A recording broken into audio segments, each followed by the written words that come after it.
Assalamualaikum warahmatullahi wabarakatuh. Pada kesempatan kali ini saya ingin membahas mengenai jenis-jenis memori. Jadi memori itu terbagi menjadi dua, yaitu yang pertama menurut jangka waktu penggunaannya dan yang kedua yaitu menurut informasi yang terdapat di dalamnya. Nah, untuk menurut jangka waktu penggunaan dibagi lagi menjadi dua, yaitu ada memori jangka pendek dan juga memori jangka panjang. Nah, memori jangka pendek ini merupakan sebuah ingatan atau memori sebuah informasi yang berada dalam waktu yang relatif singkat. Misalnya saja sebagai seorang mahasiswa, ketika saya membayar biaya pendaftaran, biasanya di situ akan tertera nomor rekening dari rekening yang akan kita pakai untuk membayar uang kuliah. Nah, ketika saya ingin melakukan pembayaran, otomatis harus berkali-kali melihat nomor rekening yang tertera di dalam pengumumannya itu. Nah, akan tetapi setelah selesai melakukan pembayaran, biasanya akan lupa seketika. Nah, di situ termasuk dalam jangka waktu yang pendek. Nah, untuk itu ketika agar kita terus mengingatnya, maka dibutuhkan untuk menyimpan ataupun mencatat nomor dari rekening yang akan kita bayarkan setiap semester.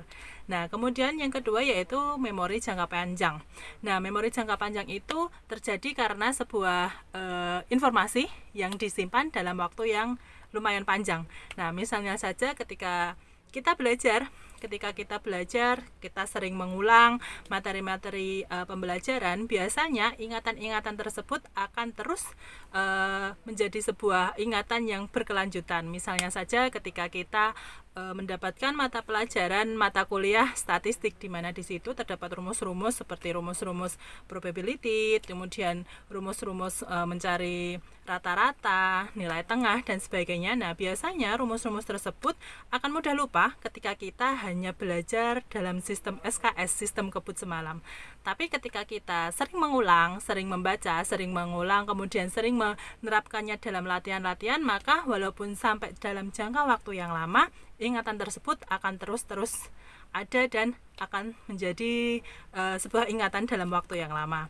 Nah, kemudian yang kedua yaitu menurut bentuk informasinya. Nah, menurut bentuk informasi itu ada memori semantik dan juga ada memori episodik.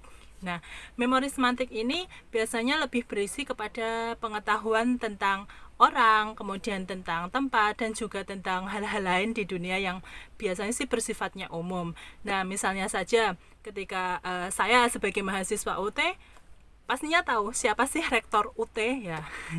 Jadi rektor UT yaitu Bapak Oce Darojat, dan itu bagi saya juga itu merupakan sebuah pengetahuan umum.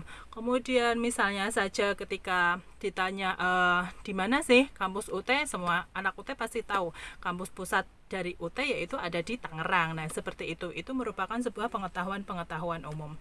Kemudian ada yang kedua yaitu memori episodik, di mana memori episodik ini informasinya itu lebih pada bersifat personal, biasanya diingat dari orang berdasarkan pengalaman yang khusus yang dia miliki. Misalnya saja nih, ketika kita sebagai mahasiswa, kita jarang bertemu dengan teman-teman. Nah, kemudian akan ada sebuah memori ketika kita pertama kali nih bertemu dengan teman-teman seangkatan. Misalnya ketika dulu pertama kali bertemu dengan teman-teman itu di Taipei Main Station. Nah, tempat itu kemudian akan menjadi sebuah memorable ketika kita pertama kali bertemu dengan teman-teman di sana. Atau mungkin ketika kita pertama kali berjumpa dengan tutor kita, ataupun pertama kali berjumpa dengan rekan-rekan semua angkatan yang bergerak dan sedang berkumpul dalam sebuah kegiatan. Nah, seperti itu. Mungkin memori-memori seperti itu yang disebut dengan memori episodik. Nah, demikian saja jawaban dari saya. Jika ada kekurangan dan juga kesalahan, mohon dimaklumi. Wassalamualaikum warahmatullahi wabarakatuh.